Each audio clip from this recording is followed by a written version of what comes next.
tumindig, lumaban. Catriona Gray, Miss Universe 2018!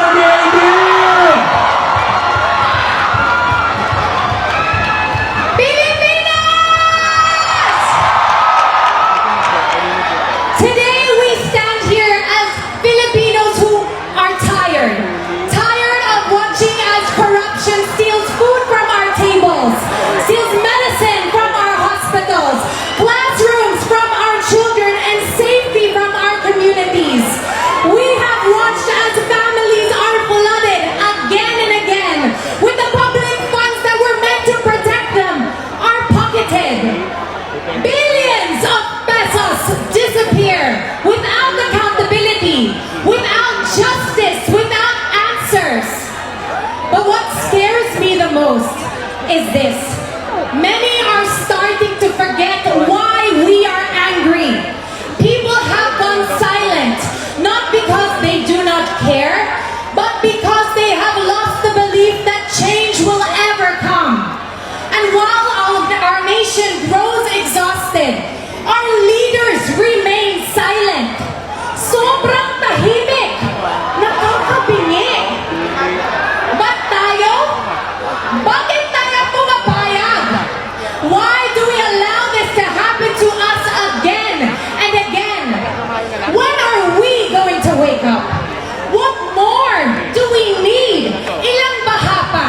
Ilang scandal pa? Ilang nakanapondo pa?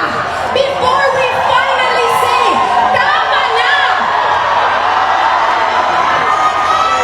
And remember, the spotlight is only on one agency, flood control.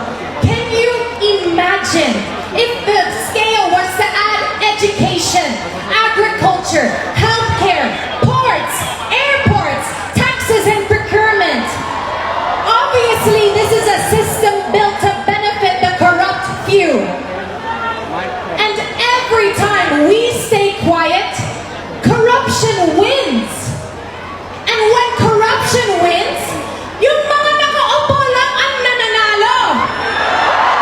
Sila ang nabubusog. Sila ang nakakauwi sa mga mansyon sa Amerika. Sila ang nakakabili ng designer bags. Habang ang taong ng bayan lumulubog sa baha, sa utang at sa kahirapan. That's why today, we demand action.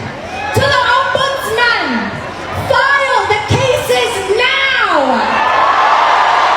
To the senators, suspend the senators implicated.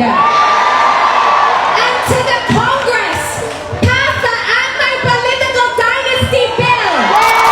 Because power should not be inherited. It should be earned through service of the people. And because I believe we are a God-fearing nation and prayer is a powerful weapon, will you pray with me against the spirit of evil and corruption in our nation? Panginoon, we lift up our beloved country of the Philippines to you. Reveal every hidden corruption. Ilabas ninyo ang katotohanang tinatago. Let the full weight of justice fall on those who betrayed this nation and stole from its people, not for revenge, but for righteousness. Raise up leaders, Lord, with integrity, courage, and conviction. Bigyan niyo kami ang mga pinunong may puso at tunay na malasakit.